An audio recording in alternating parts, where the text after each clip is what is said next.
കരിയിൽ പിതാവിനെ തിരുത്താനുള്ള അവസരങ്ങളാണ് അവർ നൽകിക്കൊണ്ടിരുന്നത്. അതായത് കരിയിൽ പിതാവ് ഒരിക്കലും പിന്നോട്ട് പോകുന്നില്ല. അവർക്ക് അവരുടേതായ കുറെ താല്പര്യങ്ങളുണ്ട്, കുറെ അധികാര കേന്ദ്രങ്ങളുണ്ട്. അതൊന്നും വിടാൻ അവർ തയ്യാറാകുന്നില്ല. സിനഡ് കരിയിൽ പിതാവിനെ ഭീഷണിപ്പെടുത്തി എന്നൊരു കാര്യം. പക്ഷെ സത്യത്തിൽ സിനഡ് ഭീഷണിപ്പെടുത്തുകയല്ല ഉണ്ടായത്. പൂർണ്ണമായിട്ടും വ്യക്തമാണ്. ഏറ്റവും ഒടുവിലത്തെ തീരുമാനങ്ങളെല്ലാം വന്നിരിക്കുന്നത് ഫ്രാൻസിസ് മാർപ്പാപ്പയിൽ നിന്ന്. ആരാണ് യഥാർത്ഥത്തിൽ തെറ്റിദ്ധരിപ്പിക്കുന്നത് എന്നൊരു കാര്യമാണ്. കാരണം സിനഡ് ഏതൊക്കെ ഒരു ഒഫീഷ്യൽ മാർഗത്തിലൂടെ കൃത്യമായി തന്നെ ഒരു ഡയറക്ഷൻ കൊടുത്താലും അതിനെ എപ്പോഴും തെറ്റായി വ്യാഖ്യാനിക്കുന്ന ഒരു സ്ഥിതിവിശേഷം ചില വൈദികരുടെ, എറണാകുളത്തെ ചില വൈദികരുടെ ഭാഗത്തുനിന്ന് ഉണ്ടാകുന്നുണ്ട്.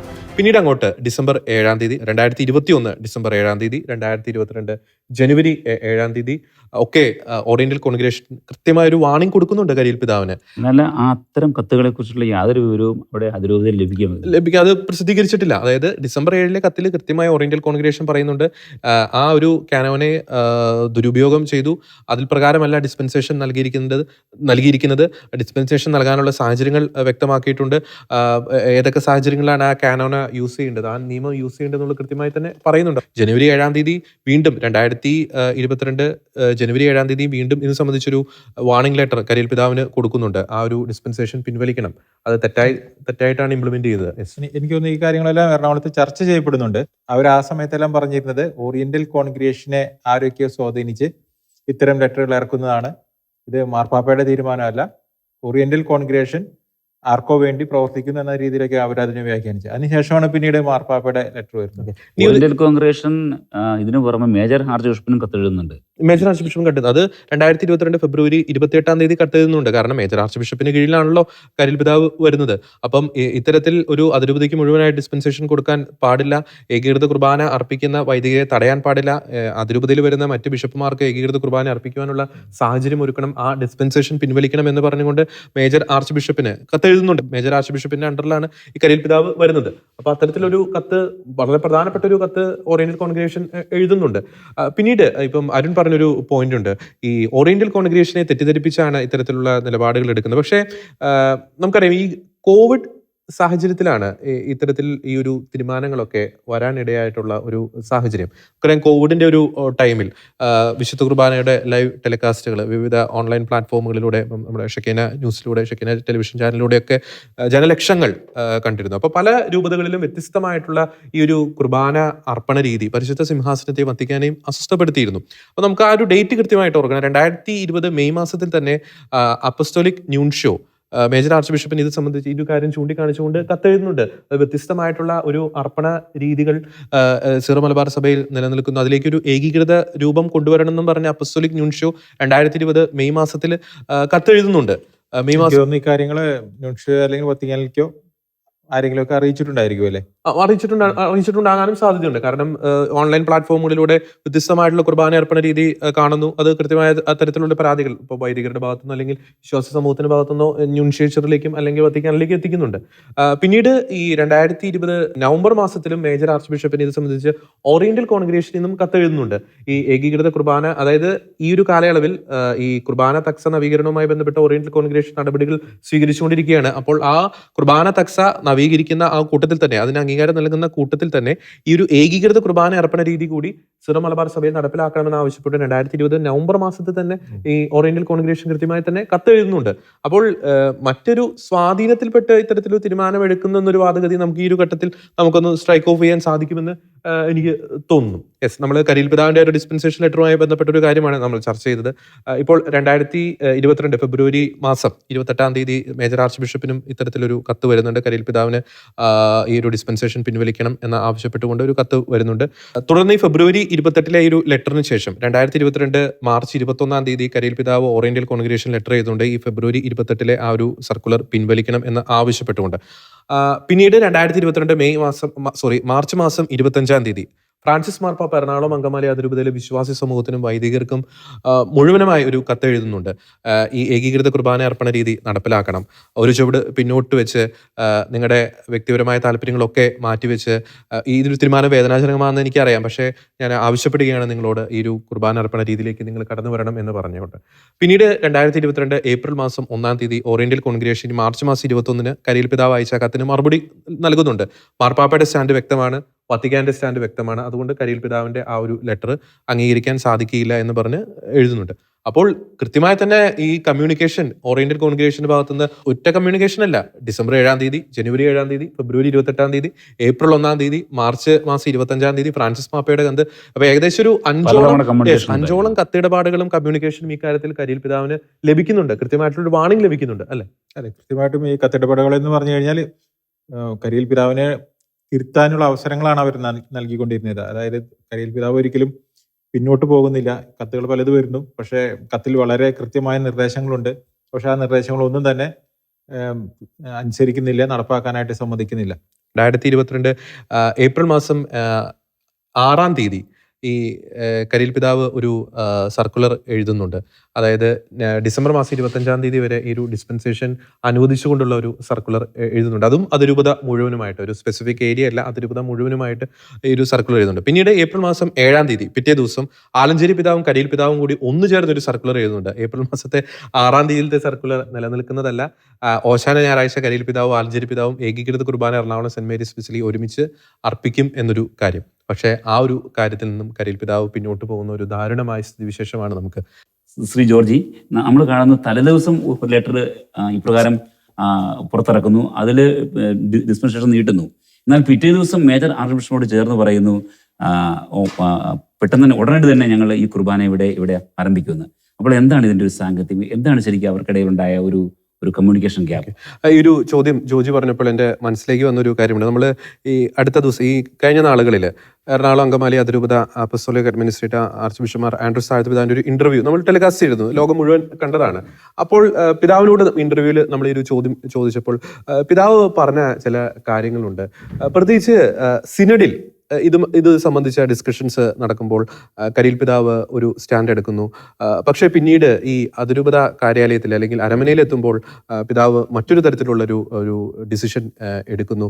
അത് എന്തുകൊണ്ടാണ് അത് അങ്ങനെ സംഭവിക്കുന്നത്? തീർച്ചയായും വളരെയധികം സമ്മർദ്ദങ്ങൾ ഞാൻ നേരത്തെ പറഞ്ഞ ഒരു കാര്യമാണ്. അതായത് പിതാവിനെ സംബന്ധിച്ചിടത്തോളം സിനഡ് മാത്രമല്ലല്ലോ, പിതാവിനെ സംബന്ധിച്ചിടത്തോളം പിതാവ് ആ അതിരൂപതയുടെ വൈദികരോടും ജനത്തോടും മറുപടി പറയേണ്ട ഒരു വ്യക്തിയാണ്. അപ്പോൾ അദ്ദേഹത്തിന് അവിടെ ചോദ്യം ചെയ്യപ്പെടുന്നുണ്ടാവും അദ്ദേഹത്തിന്റെ തീരുമാനങ്ങളെ, അല്ലെങ്കിൽ അദ്ദേഹം സിനഡിൽ എടുത്ത് ഒരു തീരുമാനം എടുത്ത് അത് വൈദിക സമിതിക്ക് മുമ്പിലോ അവിടുത്തെ ആത്മായ നേതാക്കന്മാർക്ക് മുമ്പിലോ ഇക്കാര്യം പ്രസന്റ് ചെയ്യുമ്പോൾ അവര് അതിനെ ഖണ്ഡിക്കുന്നുണ്ടായിരിക്കാം. പിതാവിനെ അവിടെ പിടിച്ചു വെക്കാൻ പറ്റുന്നുണ്ടാവില്ല.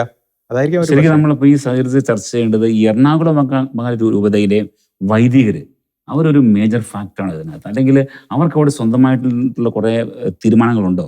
അവരങ്ങനെങ്കിൽ അല്ലെങ്കിൽ അവർക്ക് ആ രീതിയിലുള്ള അവരുടെ തീരുമാനങ്ങൾ നടപ്പിലാക്കാനുള്ള ഒരു വലിയ ശ്രമം ഉണ്ടോ അവിടെ? തീർച്ചയായും ഉണ്ട് എന്ന് തന്നെ പറയേണ്ടിയിരിക്കുന്നു. കാരണം ഈ ഒരു വിഷയവുമായി ബന്ധപ്പെട്ട് അതിരൂപതയിൽ നമ്മൾ പലരുമായി ചർച്ച ചെയ്തപ്പോൾ അല്ലെങ്കിൽ പലരുടെയും അഭിപ്രായം തേടിയപ്പോൾ എറണാകുളം അങ്കമാലി അതിരൂപതക്കാരായ വ്യക്തികൾ തന്നെ പറഞ്ഞൊരു കാര്യമാണ്, ഒരു തരത്തിലുള്ള ഒരു വൈദിക ഭരണം ഈ അതിരൂപതയിൽ നിലനിൽക്കുന്നുണ്ട്. നേരത്തെ ശ്രീ ജോജി അതിനെപ്പറ്റി ഈ വാക്ക് ഉപയോഗിക്കുമ്പോൾ ഒന്ന് സൂക്ഷിച്ചു ഉപയോഗിക്കണം തോന്നും. കാരണം എറണാകുളം അങ്കമാലി അതിരൂപതയിൽ 450-ലേറെ വൈദികരുണ്ട്. ഈ അവിടുത്തെ എല്ലാ വൈദികരെയും കുറിച്ചല്ല സംസാരിക്കുന്നത്. വളരെ കുറച്ച് പേരാണ് ഇതുമായിട്ട് ബന്ധപ്പെട്ട് ഏകദേശം തീവ്രമായിട്ടുള്ളൊരു നിലപാടെടുക്കുന്നത്. അതെ അതെ. പിന്നീട് നമ്മൾ ഈ മേജർ ആർച്ച് ബിഷപ്പിന്റെയും ആന്റണി കരിയിൽ പിതാവിന്റെ ഒരു സംയുക്ത സർക്കുലറിനെ കുറിച്ച് പറഞ്ഞു. പിറ്റേ ദിവസം ഞാൻ ടെലിവിഷൻ ദൃശ്യങ്ങളിൽ കണ്ട ആ ഒരു കാര്യം ഇപ്പോഴും ഓർക്കുന്നുണ്ട്. ഒരു വൈദികർ, അതായത് എറണാകുളം അങ്കമാലി അതിരൂപതയിലെ വൈദികർ കരിയിൽ പിതാവിനെ കാണാൻ അരമനയിലേക്ക് ചെല്ലുന്നു. വളരെ ആശങ്കയോടെയാണ് അവർ ചെല്ലുന്നത്. കാരണം ഏകീകൃത കുർബാന കരിയിൽ പിതാവും മേജർ ആർച്ച് ബിഷപ്പ് കൂടി ഓശാന ഞായറാഴ്ച ബസിലിക്കയിൽ അർപ്പിക്കാൻ പോവുകയാണ്. അവർ പിതാവിനെ കണ്ടുവന്നതിന് ശേഷം അവർ നടത്തിയ പത്രസമ്മേളനത്തിൽ അവർ പറയുന്നൊരു കാര്യമുണ്ട്. പിതാവിനോട് ഇക്കാര്യം ചോദിച്ചു, പിതാവ് എന്തുകൊണ്ടാണ് ഈ ഒരു സർക്കുലർ ഇറക്കിയത്? അപ്പോൾ കരിയിൽ പിതാവ് അവരോട് മറുപടി പറഞ്ഞു എന്നാണ് അവർ പറയുന്നത്. അതായത് സിനഡിനെ ഭീഷണിപ്പെടുത്തിക്കൊണ്ടാണ് ഈ ഒരു ലെറ്റർ എഴുതിച്ചത് എന്നൊരു കാര്യം കരിയിൽ പിതാവ് ഈ വൈദികരോട് പറയുന്നു. നമ്മുടെ ആ അത്തരത്തിലുള്ള ഒരു പ്രസ്താവനയുടെ വിശ്വാസ്യത എത്രമാത്രം ഉണ്ട്? അല്ലെങ്കിൽ സിനഡിന് അപ്രകാരം ഒരു ബിഷപ്പിനെ അങ്ങനെ ഭീഷണിപ്പെടുത്തി എന്ന വാക്കിനെ നമുക്കൊന്ന് നിർബന്ധിച്ചു എന്നൊരു വാക്കായിട്ട് അതിനെ മാറ്റിക്കൂടെ? നിർബന്ധം തീർച്ചയായിട്ടും ഉണ്ടായിട്ടുണ്ടാവില്ല. കാരണം മറ്റെല്ലാ രൂപതകളിലും നടപ്പാക്കിയ ഒരു ഏകീകൃത കുർബാന ഇവിടെ മാത്രം നടപ്പാക്കാൻ സാധിക്കുന്നില്ല. അപ്പോൾ എല്ലാ മെത്രാന്മാരും അല്ലെങ്കിൽ ഭൂരിപക്ഷം മെത്രാന്മാരും ചേർന്ന് പിതാവിനെ അതിനുവേണ്ടി നിർബന്ധിച്ചിട്ടുണ്ടാവുമല്ലോ. അത് ഒരു നിർബന്ധം എന്നതിനേക്കാൾ ഉപരി ഒരു സിനഡ് എന്ന് പറയുന്നത് ആ ഒരു unity, യൂണിറ്റി, അതോടൊപ്പം തന്നെ സിനഡ് പറയുന്ന കാര്യങ്ങൾ ആ ഒരു ബിഷപ്പ് അംഗീകരിക്കണം. അല്ലെങ്കിൽ ഒരു അനുസരണം, ഒരു അംഗീകാരം, വിധേയത്വം എന്നതൊക്കെ ഒരു വളരെ അത്യന്താപേക്ഷിതമായ ഒരു കാര്യം തന്നെയല്ലേ? അല്ലെങ്കിൽ ആ ഒരു സ്ട്രക്ചർ തന്നെ ഇല്ലാതാകുന്ന ഒരു ഇല്ലാതാകുന്ന സ്ഥിതിവിശേഷം ഉണ്ടാകുമായിരുന്നില്ല. ഇത് തന്നെയായിരിക്കാം ഭീഷണി എന്ന വാക്കുകൊണ്ട് ഉദ്ദേശിച്ചത്. ഉദ്ദേശിക്കുന്നത്. അപ്പോൾ നമുക്കറിയാം പിന്നീട് ആ രീതിയിലുള്ള വലിയ വലിയ വീഴ്ചകൾ ആ രൂപതയിൽ നിന്ന് ഉണ്ടാകും. ഓക്കെ. പിന്നീട് ഓശാന ഞായറാഴ്ചയും അതോടൊപ്പം തന്നെ 2022 ഈസ്റ്റർ ഞായറാഴ്ചയും മേജർ ആർച്ച് ബിഷപ്പ് കർദിനാൾ മാർ ജോൺസ് ആലഞ്ചേരി പിതാവ് ബസിലിക്കയിൽ അവിടെ ഏകീകൃത കുർബാന അർപ്പിക്കുന്നു. പ്രത്യേകിച്ച് ഓശാന ഞായറാഴ്ചയൊക്കെ ഓർക്കുന്നുണ്ട്. ആലഞ്ചേരി പിതാവ് ആ ബസിലിക്ക അങ്കണത്തിലേക്ക് വന്നപ്പോൾ വലിയ രീതിയിൽ കൈയടികളോടെയാണ് വിശ്വാസികൾ സ്വീകരിച്ചത്. പോലീസ് പ്രൊട്ടക്ഷൻ ഉണ്ടായിരുന്നു, അത് നമ്മൾ നിഷേധിക്കുന്നില്ല. പോലീസ് സാന്നിധ്യത്തിൽ തന്നെയായിരുന്നു. കാരണം മറുവിഭാഗത്തിൽ നിന്നുള്ള ഭീഷണികൾ പ്രൊട്ടക്ട് ചെയ്യാൻ വേണ്ടിയിട്ട് പോലീസ് സാന്നിധ്യം ഉണ്ടായിരുന്നു. ഇവിടെ നമ്മളൊരു കാര്യം ഓർക്കണം, ആലഞ്ചേരി പിതാവ് അർപ്പിച്ച ബലി മാത്രമാണ് ഏകീകൃത കുർബാനയായിട്ട് അർപ്പിക്കപ്പെട്ടത് അവിടെ. അതിനുശേഷമുള്ള എല്ലാ ബലികളും തന്നെ ജനാഭിമുഖ കുർബാനയായിരുന്നു. കുർബാന തന്നെയായിരുന്നു. നേരത്തെ നമ്മൾ ഡിസ്കസ് ചെയ്ത മാത്യു വട്ടമറ്റച്ചൻ പറയുന്ന കുറച്ച് കാര്യങ്ങളുണ്ട്. അതായത് അദ്ദേഹം മാർപ്പാപ്പയുമായി കൂടിക്കാഴ്ചയ്ക്ക് അവസരമൊരുക്കിയത് തന്നെ, അതായത് എറണാകുളം അങ്കമാലി അതിരൂപതയിലെ ചില വൈദികരിൽ നിന്നുണ്ടാകുന്ന എതിർപ്പുകൾ, ആ എതിർപ്പുകൾ മൂലമുണ്ടാകുന്ന ചില ബുദ്ധിമുട്ടുകൾക്ക് അതിനുള്ളൊരു പരിഹാരം കാണാനായിരിക്കും കരിയിൽ പിതാവ് അവിടെ തൻ്റെ സഹായത്തോടു കൂടിയിട്ട് മാർപ്പാപ്പയെ ചെന്ന് കാണുന്നതെന്ന്. പക്ഷേ അതിനുശേഷം കരിയിൽ പിതാവിൻ്റെ ഓരോ നടപടികളും പിന്നീട് അദ്ദേഹം ഇങ്ങനെ മോണിറ്റർ ചെയ്യുമ്പോൾ, വാച്ച് ചെയ്യുമ്പോൾ അദ്ദേഹത്തിന് മനസ്സിലായി കരിയിൽ പിതാവിൻ്റെ ഉദ്ദേശം തന്നെ മറ്റൊന്നാണ് എന്നുള്ള കാര്യം. അതോടുകൂടി അദ്ദേഹം വളരെയധികം വിഷമത്തിലായി. താൻ മൂലമാണല്ലോ ഇത് മുഴുവൻ സംഭവിക്കുന്നത് എന്നുള്ള ഒരു വിഷമായി പിന്നീട് അദ്ദേഹത്തിന്. അതിനുശേഷം അദ്ദേഹം ഒരു കത്ത് എഴുതുന്നുണ്ട്, തുടർന്നൊരു കത്ത് എഴുതുന്നുണ്ട്, മാർപ്പാപ്പയ്ക്ക് കത്ത് എഴുതുന്നുണ്ട്. പിന്നെ ഇക്കാര്യങ്ങളെല്ലാം പബ്ലിക്കിൽ ഈ കാര്യങ്ങൾ അറിയിച്ചുകൊണ്ടുള്ള ഒരു കത്ത് എഴുതുന്നുണ്ട്. തുടർന്ന് മാർപ്പാപ്പയ്ക്ക് കൃത്യമായിട്ട് മനസ്സിലാകുന്നുണ്ട്. കാരണം താൻ കൊടുത്ത നിർദ്ദേശങ്ങളെ ദുർവ്യാഖ്യാനം ചെയ്യപ്പെട്ടു എന്നുള്ളൊരു കാര്യം മാർപ്പാപ്പയ്ക്ക് കൃത്യമായി മനസ്സിലാകുന്നുണ്ട്. പിന്നീട് അദ്ദേഹത്തിന്റെ മാർപ്പാപ്പയുടെ ഓരോ നീക്കങ്ങളും നാം സൂക്ഷ്മമായി പരിശോധിക്കുമ്പോൾ അല്ലെങ്കിൽ നിരീക്ഷിക്കുമ്പോൾ ഈ ഒരു വിഷയത്തിൽ ഒരു ഡയറക്റ്റ് ആയിട്ടുള്ള ഒരു ഇടപെടൽ മാർപ്പാപ്പ പിന്നീട് സ്വീകരിക്കുന്നുണ്ട്. അത് ഏറ്റവും നല്ലൊരു ഉദാഹരണം മാർച്ച് മാസം 25-ാം തീയതി എറണാകുളം അങ്കമാലി അതിരൂപതയിലെ വിശ്വാസി സമൂഹത്തിനും വൈദികർക്കും അദ്ദേഹം എഴുതിയ ഒരു അസാധാരണ കത്താണ്. ഒരു രൂപതയ്ക്ക് വേണ്ടി മാത്രമായിട്ട് അദ്ദേഹം എഴുതിയ അസാധാരണ കത്ത്. പിന്നീട് അദ്ദേഹത്തിന്റെ പല ഡയറക്റ്റ് ആയിട്ടുള്ള പല ഇൻവോൾവ്മെന്റ്, പ്രത്യേകിച്ച് ഓറിയന്റൽ കോൺഗ്രിഗേഷൻ വഴിയൊക്കെ കൃത്യമായി തന്നെ നടത്തുന്നുണ്ട്. തുടർന്ന് നാം പിന്നീട് അത് ഡിസ്കസ് ചെയ്യാം. അപ്പസ്തോലിക് അഡ്മിനിസ്ട്രേറ്ററുടെ നിയമനം, മാർപ്പാപ്പ നേരിട്ട് നിയോഗിച്ച അപ്പസ്തോലിക് അഡ്മിനിസ്ട്രേറ്ററുടെ നിയമം. അപ്പം മാർപ്പാപ്പ കൃത്യമായി തന്നെ തന്റെ നിർദ്ദേശങ്ങൾ അല്ലെങ്കിൽ താൻ പറഞ്ഞ കാര്യങ്ങൾ ദുർവ്യാഖ്യാനം ചെയ്യപ്പെട്ടു എന്ന് മനസ്സിലാക്കിയതിനു ശേഷം മാർപ്പാപ്പ കൃത്യമായി തന്നെ ഈ കാര്യത്തിൽ ഒരു ഡയറക്റ്റ് ഇൻവോൾവ്മെന്റ് ഇതുവരെയുള്ള ഈ നിമിഷം വരെയുള്ള കാര്യങ്ങളെല്ലാം മാർപ്പാപ്പ നേരിട്ട് അറിഞ്ഞുകൊണ്ട് തന്നെയാണ് എല്ലാ കാര്യങ്ങളും ചെയ്യുന്നത്. ഈ എറണാകുളം അങ്കമാലി രൂപതയിലെ സാധാ വിശ്വാസികൾ, പൊതുജനങ്ങൾ, അവരുടെ ഭാഗത്തു നിന്ന് എത്രമാത്രം അവർക്ക് ഏത് കുർബാന ആയിരുന്നെങ്കിലും അത്രമാത്രം പ്രശ്നങ്ങളൊന്നും ഇല്ലായിരുന്നു. അല്ലെങ്കിൽ ഒരു പരിധിവരെ തീരുമാനം വരേണ്ടത് എപ്പോഴും പിതാവിൽ നിന്നും വൈദികരിൽ നിന്നുമായിരുന്നു, അല്ലേ? അത് അങ്ങനെ പറയാൻ സാധിക്കില്ല. കാരണം ഇതേ പ്രോബ്ലം തന്നെയായിരുന്നു 1999 ഡിസിഷൻ എടുത്തതിന് ശേഷം ഉണ്ടായത്. സാധാരണ ജനങ്ങൾക്ക് അവരെ ഏത് കുർബാനയാണോ അവർക്ക് ലഭിച്ചുകൊണ്ടിരിക്കുന്നത് അതിലൊരു മാറ്റം വരുമ്പോൾ അവർക്കത് ഉൾക്കൊള്ളാനായിട്ടുള്ള ചെറിയൊരു ബുദ്ധിമുട്ടുണ്ട്. അത് എറണാകുളം അങ്കമാലി അതിരൂപതയിൽ മാത്രമല്ല, ജനാഭിമുഖ കുർബാന പിന്തുടർന്നിരുന്ന രൂപതകളിലും അൾത്താരഭിമുഖ കുർബാന പിന്തുടരുന്ന രൂപതകളിലും ഇതേ പ്രോബ്ലം തന്നെയുണ്ട്. ജനങ്ങൾക്ക് അവരേത് കുർബാനയാണോ അവർക്ക് അർപ്പിച്ചുകൊണ്ടിരുന്നത് അത് തുടരാൻ തന്നെയായിരുന്നു അവർക്ക് താല്പര്യം. അല്ല, ഒരു പരിധിവരെയും പ്രാദേശികവാദവും അല്ലെങ്കിൽ അവരുടെ ആ ഒരു വൈകാരിക തലങ്ങളിലുള്ള ഒരു പല രീതിയിലുള്ള അതിനുള്ള താല്പര്യമൊക്കെ ഉണ്ടാകാം. എങ്കിൽ പോലും ഒരു ഭൂരിപക്ഷം ജനങ്ങളൊന്നും പറയാൻ സാധിക്കില്ല.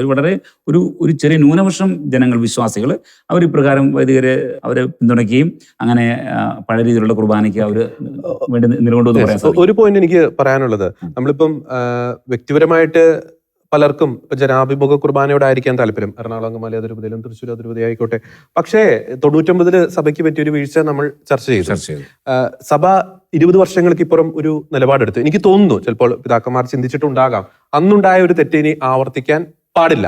അതിന്റെയൊക്കെ അടിസ്ഥാനത്തിൽ ഇപ്പൊ ചങ്ങനാശ്ശേരി അതിരൂപതയെ സംബന്ധിച്ചിടത്തോളം പൂർണ്ണമായ ഒരു അൾത്താരാഭിമുഖ കുർബാന എന്ന രീതിയിലായിരുന്നു അവിടെ കാര്യങ്ങൾ മുന്നോട്ട് പോയിക്കൊണ്ടിരുന്നത്. പക്ഷെ അതിൽ നിന്നൊക്കെ പിന്നോട്ട് പോയി സാബയുടെ നന്മയെ കരുതി ഏകീകൃത കുർബാന അർപ്പണ രീതി എന്ന രീതിയിലേക്ക് വരാൻ ചങ്ങനാശ്ശേരി അതിരൂപതയ്ക്ക് സാധിച്ചു. എനിക്ക് ഇവിടെ ഒരു കാര്യം പറയാനുള്ളത്, ചങ്ങനാശ്ശേരി അതിരൂപതയുടെ കാര്യം പറയുമ്പോൾ തന്നെ ചങ്ങനാശ്ശേരി അതിരൂപതയിൽ അൾത്താരാഭിമുഖ കുർബാന ആയിരുന്നെങ്കിലും ഇവിടെ ജനാഭിമുഖ കുർബാനയുമാണ്. പക്ഷേ സിനഡ് കുർബാന, അല്ലെങ്കിൽ സിനഡ് കുർബാന എന്ന വാക്ക് ഉപയോഗിക്കാൻ പാടില്ല, ഇപ്പോൾ പുതുതായിട്ട് സീറോ മലബാർ സഭയിൽ അംഗീകരിച്ചിട്ടുള്ള കുർബാന ക്രമത്തില് കുർബാനയുടെ പ്രധാന ഭാഗങ്ങൾ വരുന്നത് അൾത്താരാഭിമുഖമാണ്. പലപ്പോഴും പലരും പറഞ്ഞു കേട്ടിട്ടുണ്ട്. വെറും ഒരു 15 മിനിറ്റ് അങ്ങോട്ട് അച്ഛൻ തിരിഞ്ഞിരുന്ന എന്താണ് പ്രോബ്ലം എന്ന് ചോദിക്കുന്നുണ്ട്. പക്ഷേ ജനത്തെ സംബന്ധിച്ചിടത്തോളം അവര് കുർബാനയിലെ ഏറ്റവും പ്രധാനമായി കരുതുന്ന ഭാഗങ്ങളെല്ലാം ആൾക്കാരഭിമുഖമാണ് എന്നൊരു കാര്യമുണ്ട്. അതുകൊണ്ട് തന്നെ ജനാഭിമുഖ കുർബാന പിന്തുടർന്നവർക്ക് ഈ കാര്യം കുറച്ചും കൂടി ബുദ്ധിമുട്ടുള്ള ഒരു കാര്യമാണ്. ഇവിടെ നമ്മൾ ഈ വ്യത്യസ്തങ്ങളായ രീതിയിലുള്ള കുർബാനകളെ കുറിച്ച് നമ്മൾ കൂടുതൽ മനസ്സിലാക്കുമ്പോൾ അതിന് പുറകിൽ പലപ്പോഴും പല പല ദൈവശാസ്ത്രപരമായ കാരണങ്ങളുണ്ടാകാം, അല്ലെങ്കിൽ പ്രാദേശികവാദം ഉണ്ടാകാം, അതിലും മറ്റ് പല പല കാര്യങ്ങളുണ്ടാകാം. പക്ഷേ എന്ത് തന്നെയാണേലും ഒരു സഭയുടെ ആ ഒരു ഒരുമിക്കലിന് വേണ്ടി, അവരുടെ ആ ഒരു ഒന്നായ മുന്നേറ്റത്തിന് വേണ്ടി എല്ലാ രീതിയിലുള്ള ആ ഒരു ഡിസ്യൂണിറ്റി മാറ്റിവെച്ച് എല്ലാം നമ്മൾ ഒരു മനസ്സോടെ നമ്മൾ മുന്നോട്ട് പോവുകയാണ് ചെയ്യേണ്ടത്. ദൈവശാസ്ത്രപരമായ 2 കാഴ്ചപ്പാടുകൾ പുലർത്തുന്ന വൈദികർ നമ്മുടെ രൂപതകളിലുണ്ട്. അപ്പൊ ഒരു കൂട്ടർ അൾത്താരഭിമുഖ കുർബാനയാണ്, അതിന്റെ മഹത്വത്തെക്കുറിച്ച് വേദികളിൽ പ്രസംഗിക്കുന്നു, അതിന്റെ മഹത്വത്തെക്കുറിച്ച് സംസാരിക്കുന്നവരാണ്. മറ്റൊരു കൂട്ടർ ജനാഭിമുഖ കുർബാന എന്തുകൊണ്ടാണ് മഹത്തരമായത് എന്ന് പ്രസംഗിക്കുന്നവരാണ്. ഇവർ രണ്ടുപേരും പറയുന്നില്ല രണ്ടും കൂടി മിക്സ് ചെയ്തിട്ടുള്ള ഒരു കുർബാനയാണ് മഹത്വമെന്ന്. ഈ ഏകീകൃത കുർബാന അർപ്പണ രീതി, അതിന്റെ ഒരു ഫോം നമുക്ക് എല്ലാവർക്കും അറിയാം. പക്ഷെ അത് എങ്ങനെയാണെന്ന് നമുക്ക് ജസ്റ്റ് ഒന്ന് പറയാം. അതായത് വിശുദ്ധ കുർബാന അർപ്പണത്തിലെ ഒരു ഐക്യരൂപ്യം എന്ന് പറയുന്നത് ഇതാണ്. കാർമികൻ ആമുഖ ശുശ്രൂഷയും വചന ശുശ്രൂഷയും ഉൾപ്പെടെ വിശ്വാസ പ്രമാണം കഴിയുന്നത് വരെ വചനവേദിയിൽ വെച്ച് ജനാഭിമുഖമായും അനാഫറ ഭാഗം അൾത്താരയ്ക്ക് അഭിമുഖമായി വിശുദ്ധ കുർബാന സ്വീകരണത്തിന് ശേഷമുള്ള സമാപന ശുശ്രൂഷ ജനാഭിമുഖമായി നിർവഹിക്കാം. അർത്ഥപൂർണമായ ബലിയർപ്പണത്തിന് വചനത്തിന്റെ മേശയും അപ്പത്തിന്റെ പേശയും, അതായത് ഭേമയും ബലിപീഠവും ആവശ്യമാണെന്ന് 2-ാം വത്തിക്കാൻ കൗൺസിൽ നമ്മോട് കൃത്യമായി തന്നെ ആവശ്യപ്പെടുന്ന ഒരു കാര്യമാണ്. നമ്മുടെ സഭയുടെ ഒരു പൗരാണികമായിട്ടുള്ള ഒരു പാരമ്പര്യം ഇത് തന്നെയാണ്.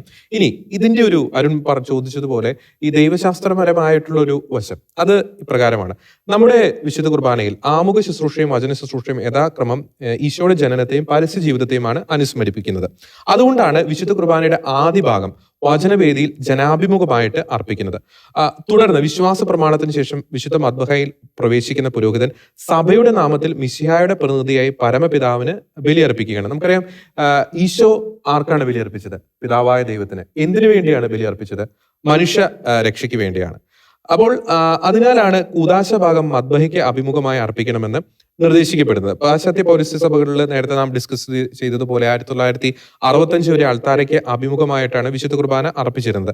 സഭയുടെ ആരംഭം മുതൽ നിലനിന്നിരുന്ന ഈ വിശുദ്ധ പാരമ്പര്യം വീണ്ടെടുക്കാനാണ് പരിശുദ്ധ പിതാവ് നമ്മോട് ആവശ്യപ്പെടുന്നതെന്ന് ഇതുമായി ബന്ധപ്പെട്ട് ഓഗസ്റ്റ് മാസത്തിലെ സിനഡാനന്തര സർക്കുലറിൽ archbishop Mar George Alencherry പറയുന്നുണ്ട്. വിശുദ്ധ കുർബാനയുടെ അർപ്പണ ഭാഗം സമാപിക്കുന്നത് കൊണ്ടാണ് കുർബാന സ്വീകരണത്തിന് ശേഷമുള്ള കൃതജ്ഞതാ പ്രാർത്ഥനകളും സമാപന ആശീർവാദവും ജനങ്ങളുടെ നേരെ തിരിഞ്ഞു ചൊല്ലേണ്ടതാണെന്ന് നിർദ്ദേശിക്കപ്പെട്ടിരിക്കുന്നത്.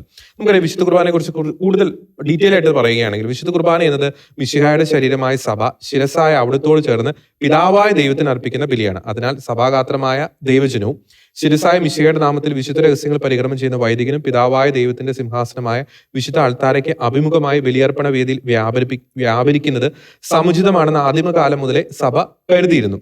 കാരണം വിശുദ്ധ കുർബാന അർപ്പിക്കുന്ന വൈദികൻ ഒരേ സമയം ക്രിസ്തുവിനെയും സഭയുമാണ് പ്രതിദാനം ചെയ്യുന്നത്.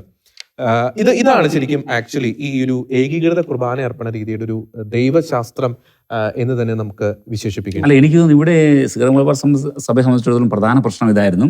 ലാറ്റിൻ ആ റൈറ്റിന് അവർക്ക് ഒരു യൂണിഫോം മോഡ് ഓഫ് സെലിബ്രേഷൻ ഉണ്ട്, അലങ്കരിക്കുമുണ്ട്. അപ്പൊ ഇതൊന്നും ഇല്ലാത്ത രീതിയിൽ സീറോ മലബാർ സഭ പോകുമ്പോൾ അവർക്ക് തന്നെ അതൊരു പോരായ്മ, ഒരു യൂണിറ്റി എന്ന രീതിയിലേക്കാണ് കാര്യങ്ങൾ, യൂണിറ്റി എന്ന ഒരു പോയിന്റിലേക്ക് എത്താൻ. എനിക്ക് ഈ കാര്യം സംസാരിക്കുമ്പോൾ നമ്മുടെ കോവിഡ് കാലത്തൊക്കെ പല വൈദികരെയും കാണുമ്പോൾ അവർ പറഞ്ഞിട്ടുള്ള ഒരു കാര്യമാണ്, നമ്മുടെ രൂപതകളെല്ലാം ഒരു നാട്ടുരാജ്യങ്ങൾ പോലെയാണ്. വ്യത്യസ്തമായ രാജ്യങ്ങൾ എങ്ങനെയാണോ, ഒരു സ്വതന്ത്ര രാജ്യം എങ്ങനെയാണോ അതുപോലെയാണ് ഇവരൊക്കെ പെരുമാറുന്നത്. അങ്ങോട്ടും ഇങ്ങോട്ടൊന്നും യാതൊരുവിധ സഹകരണവും ഇല്ല. ഇതിന്റെ എല്ലാം പ്രധാന കാരണം ഒരു യൂണിഫോമിറ്റി നമ്മുടെ ആരാധനക്രമത്തിൽ ഇല്ലാത്തതാണെന്നാണ് അവർ പറഞ്ഞത്. പക്ഷേ ഇത് ശരിക്കും ഇത് വളരെ പ്രധാനപ്പെട്ട ഒരു കാര്യമാണ്. കാരണം ഇത് നമ്മുടെ ഒരു വിശ്വാസ ജീവിതത്തെ മാത്രമല്ല, മറിച്ച് നമ്മുടെ സമുദായത്തെയും ഇത് വല്ലാതെ സമുദായ ബോധം, സമുദായ ഐക്യം, നമുക്ക് ഒറ്റക്കെട്ടായ്മ. ഞാൻ പറയുന്നത് മറ്റൊരു നെഗറ്റീവ് അർത്ഥത്തിലല്ല, മറിച്ച് നമ്മളൊരു സമുദായം എന്ന രീതിയിൽ നമ്മൾ ഒറ്റക്കെട്ടാണെന്ന് കാണിക്കേണ്ടത്, നമുക്കൊരു യൂണിഫോമിറ്റി ഉണ്ടെന്ന് കാണിക്കേണ്ടത് വളരെ വളരെ അത്യാവശ്യമായിട്ടുള്ള. വിശുദ്ധ കുർബാന അർപ്പണവുമായി ബന്ധപ്പെട്ട് നമ്മൾ പ്രധാനമായിട്ട് ശ്രദ്ധിക്കേണ്ട മറ്റൊരു കാര്യമാണ്, നമ്മുടെ വിശ്വാസസംബന്ധമായ കാര്യം മാത്രമല്ല, മറിച്ച് നമ്മുടെ സമുദായ ഐക്യവും വളരെ പ്രധാനപ്പെട്ട. അപ്പം നമുക്ക് ഒരു uniform mode of celebration of the mass അല്ലെങ്കിൽ കുർബാന ഇല്ലെങ്കിൽ എങ്ങനെയാണ് നമുക്കൊരു സമുദായ ഐക്യം അല്ലെങ്കിൽ വിശ്വാസികളുടെ ഇടയിൽ ഒരു ഐക്യം ഉണ്ടാകുക? അപ്പൊ അതും വളരെ പ്രധാനപ്പെട്ട ഒരു കാര്യം. ഒടുവിൽ ഇപ്പൊ എന്താ സംഭവിച്ചിരിക്കുന്നത്? നമ്മുടെ സമുദായം ഇത്രയധികം അവഹേളിക്കപ്പെട്ട തെരുവുകളിൽ വിശുദ്ധ കുർബാന അടക്കം അവഹേളിക്കപ്പെടുന്ന ഒരു സന്ദർഭം ഇപ്പോഴാണ് പക്ഷേ കവർന്നിരിക്കുന്നത്. അത് നാം നോക്കുമ്പോൾ ഈ സിറോ മലബാർ സഭയിലെ 35 രൂപതകളിലും 34 രൂപതകളിലും അത് ആ ഒരു അനുസരണം എന്നൊരു കാര്യത്തിലേക്ക് അവർക്ക് വരാൻ സാധിച്ചു. അല്ല, ഒരു രൂപതയിൽ മാത്രം ഒരു കടുംപിടുത്തം പിടിക്കുന്നത് അതാണ് കൊണ്ടാണ് നമ്മള് ഈ ഒരു പ്രത്യേക വിഷയം വരുന്നത്. അതെ, പ്രത്യേകമായിട്ട് നമ്മൾ ഈ എറണാകുളം അങ്കമാലി രൂപതയിൽ ശരിക്കും എന്താണ് സംഭവിക്കുന്നത്, അല്ലെ എന്താണ് അവർ ഇത്രമാത്രം ഈ ഒരു കാര്യത്തിൽ കടുംപിടുത്തം പിടിക്കാൻ കാരണം? പല പല കാരണങ്ങളുണ്ട്. നമുക്ക് ആ കാരണങ്ങളിലേക്ക് കൂടി ഒന്ന് കടന്നു വരേണ്ട ആവശ്യമുണ്ട് തോന്നുന്നു, അല്ലേ? യെസ്, നമുക്ക് ഒന്നാമത്തെ പ്രധാനപ്പെട്ട ഒരു കാരണമാണ് ഈ പ്രാദേശികവാദം പോലുള്ള വിഷയങ്ങൾ.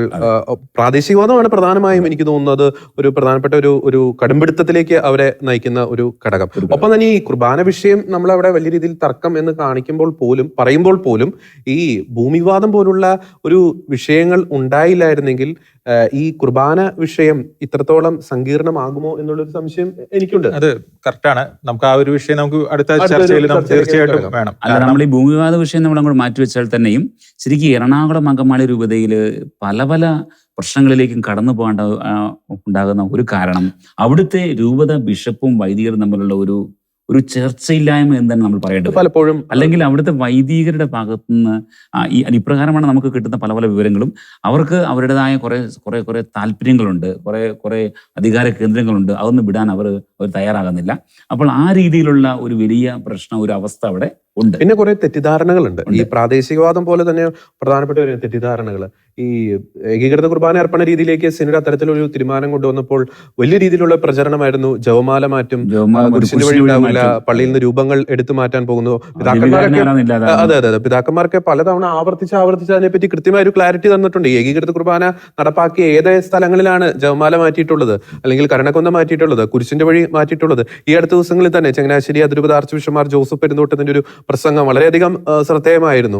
ഇത്തരത്തിലൊരു സംശയം ചോദിച്ച വ്യക്തിയോട് അതിനൊരു മറുപടി എന്നോണം പിതാവ് പറഞ്ഞ ഒരു പ്രസംഗമൊക്കെ. അപ്പൊ ഒരു തെറ്റിദ്ധാരണ, കടുത്ത ഒരു പ്രാദേശികവാദം, ഒരു പരിധിവരെ ചിലർക്കെങ്കിലും ഒന്ന് താഴ്ന്നു കൊടുക്കാൻ പറ്റാത്ത ഒരു മനോഭാവം, ഈഗോ, അതൊക്കെ വലിയൊരു വിഷയം തന്നെയാണ്. നമ്മളിത് പറയുമ്പോൾ എല്ലാവരെയും കുറ്റം പറയുമല്ല, ചെറിയൊരു വിഭാഗത്തിന് മാത്രം. പക്ഷെ ആ ഒരു വിഭാഗത്തിന്റെ ഒരു സ്വാധീനം അവിടെ വലിയ രീതിയിൽ തന്നെ വിശ്വാസി സമൂഹത്തിന്റെ ഇടയിലും വൈദികരുടെ ഇടയിലും അത് പ്രതിഫലിക്കുന്നുണ്ടെന്ന് ഒരു യാഥാർത്ഥ്യം തന്നെയാണ്, അല്ലെ? ഇവിടെ ഞാൻ ജോർജ് പറഞ്ഞോട് കൂട്ടിച്ചേർത്ത് പറയട്ടെ, ഇത് അപ്പൊ നമ്മൾ ഈ പ്രശ്നത്തെ നമ്മൾ ആഴത്തിൽ മനസ്സിലാക്കുമ്പോൾ രൂപതയ്ക്ക് ഉള്ളിലുള്ള പ്രശ്നങ്ങളുണ്ട്, വൈദികർക്കിടയിൽ പ്രശ്നമുണ്ട്. ഇതിനും പുറമേ എന്നുള്ള ശക്തികളുടെ വലിയ സ്വാധീനവും തീർച്ചയായും നമ്മൾ അതിനെക്കുറിച്ചും നമ്മൾ ആഴത്തിൽ മനസ്സിലാക്കേണ്ടതായിട്ടുണ്ട്. ഇതിന് പിന്നിൽ പ്രവർത്തിക്കുന്നവരുടെ ഒരു ഫണ്ടിങ്ങും അതൊക്കെ എങ്ങനെയാണ് കാര്യങ്ങൾ ഇത് നടക്കുന്നത് എന്ന് സംബന്ധിച്ച് പല കോണുകളിലും പലരും ഒരു ആശങ്ക ഉന്നയിക്കുന്ന കാര്യമാണ്. എനിക്ക് തോന്നുന്നു നമുക്ക് ആ നവംബർ 27 ഡിസംബർ 23, 24 നമ്മുടെ ഒരു ചർച്ച. ഈ വിഷയങ്ങൾ നമുക്ക് അതിനോടൊപ്പം തന്നെ കൂട്ടിച്ചേർത്ത് തന്നെ നമുക്കൊന്ന് ചർച്ച ചെയ്യേണ്ട വിഷയമാണ്.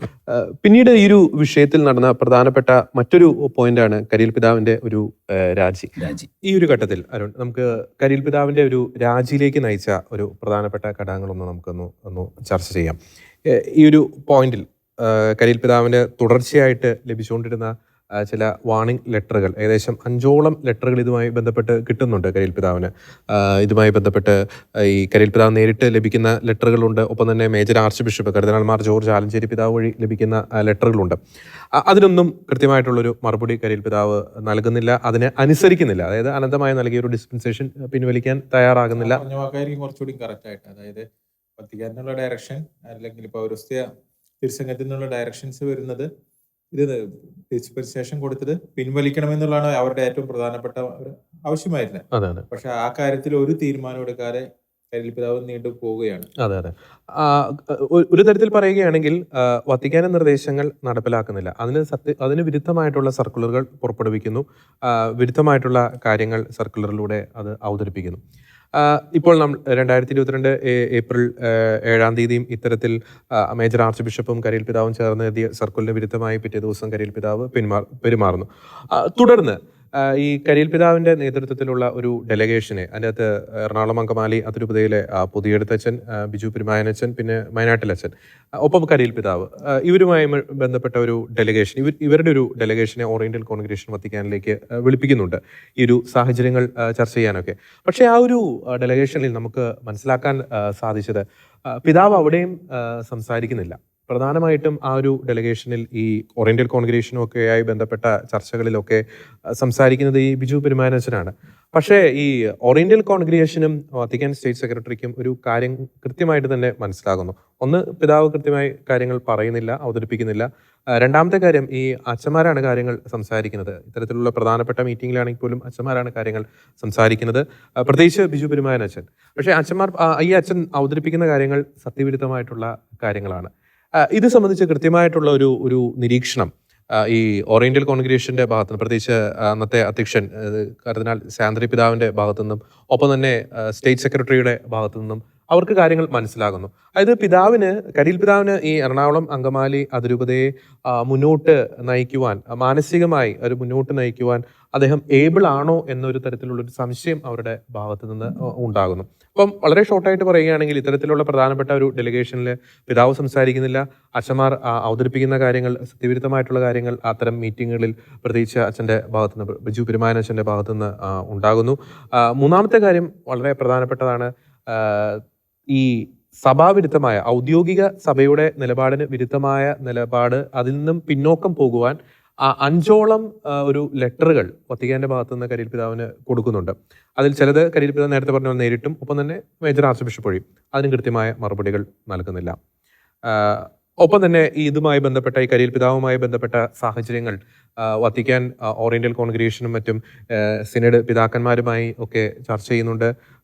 ഒരു കൃത്യമായിട്ടുള്ള ഒരു തീരുമാനം പിതാവിന്റെ കാര്യത്തിൽ എത്തിച്ചേരുവാൻ സാധിക്കുന്നില്ല. പിതാവിനെ കൊണ്ട്, അതായത് ഈ സഭാ തീരുമാനം നടപ്പിലാക്കാനുള്ള പല മാർഗങ്ങളും ഈ കത്തിടപാട് വഴിയും വാണിംഗ് വഴിയും ഒക്കെ കൊടുക്കുന്നുണ്ട്, നടപ്പാക്കാൻ സാധിക്കുന്നില്ല.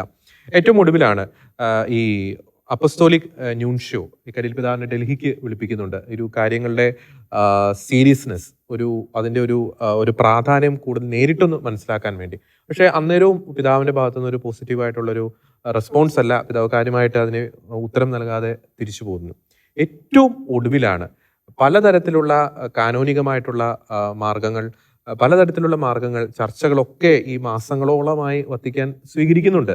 ചർച്ചകൾ, ലെറ്റർ, പല പിതാക്കന്മാരുമായിട്ടുള്ള ചർച്ചകളൊക്കെ ചെയ്യുന്നുണ്ട്. പക്ഷെ അതിലൊന്നും പിതാവിന്റെ ഭാഗത്തുനിന്ന് ഒരു പോസിറ്റീവായിട്ടുള്ള ഒരു റെസ്പോൺസ് വരുന്നില്ല. അതിന്റെ ഏറ്റവും ഒടുവിലാണ് അപ്പസ്തോലിക് ന്യൂൻഷ്യോ, അസാധാരണമെന്ന് നമുക്ക് വിശേഷിപ്പിക്കാം, നേരിട്ട് എറണാകുളം അങ്കമാലി അതിരൂപത ആസ്ഥാനത്ത് വന്ന് കരിയിൽ പിതാവിനോട് കാര്യങ്ങൾ ഒരിക്കൽ കൂടി വ്യക്തമാക്കുന്നു. ഇങ്ങനെ പോയാൽ അത് ശരിയാവത്തില്ല. കൃത്യമായി അതിൻ്റെ പിതാവ് എടുത്ത ഒരു സ്റ്റാൻഡിൻ്റെ അതിൻ്റെ ഒരു സീരിയസ്നെസ്, അത് എത്രത്തോളം ഗുരുതരമായ ഭവിഷ്യത്തുകളാണ് സൃഷ്ടിക്കുക എന്നത്, എത്രത്തോളം ഗുരുതരമായ അച്ചടക്ക നടപടികളായിരിക്കും നേരിടേണ്ടി വരിക, നേരിട്ട് തന്നെ പറയുന്നു, നേരിട്ട് രാജി മേടിക്കുന്നു. ഇതാണ് കരിയിൽ പിതാവിന്റെ ഒരു രാജിയിലേക്ക് നയിക്കാൻ ഇടയായ ഒരു സാഹചര്യം. പലപ്പോഴും നേരത്തെ നാം പറഞ്ഞൊരു പോയിന്റ് കൂടി ഒന്നുകൂടി പറയുകയാണ്. ഈ പലപ്പോഴും ഈ എറണാകുളത്തെ വൈദികർ പ്രചരിപ്പിക്കുന്ന ഒരു കാര്യമുണ്ട്, സിനഡ് കരിയിൽ പിതാവിനെ ഭീഷണിപ്പെടുത്തി എന്നൊരു കാര്യം. പക്ഷെ സത്യത്തിൽ സിനഡ് ഭീഷണിപ്പെടുത്തുകയല്ല ഉണ്ടായത്. കരിയിൽ പിതാവ് ഈ വൈദികരോട് പറഞ്ഞ തനിക്ക് വേറെ ഓപ്ഷൻ ഇല്ല. അതായത് ഈ കുർബാന അർപ്പണവുമായി ബന്ധപ്പെട്ട്, പ്രത്യേകിച്ച് 2022 ഏപ്രിൽ 7-ാം തീയതി ഈ മേജർ ആർച്ച് ബിഷപ്പും കരിയിൽ പിതാവ് സംയുക്ത സർക്കുലർ എഴുതിയപ്പോൾ അതിന് പിറ്റേ ദിവസം എറണാകുളത്തെ വൈദികർ അദ്ദേഹത്തെ വന്ന് കാണുന്നുണ്ട്. എന്താണ് സംഭവിച്ചത്? അതായത് അദ്ദേഹം പറയുന്നത് എനിക്ക് വേറെ ഓപ്ഷൻ ഇല്ല, തന്റെ നിസ്സഹായാവസ്ഥ വെളിപ്പെടുത്തുന്നു.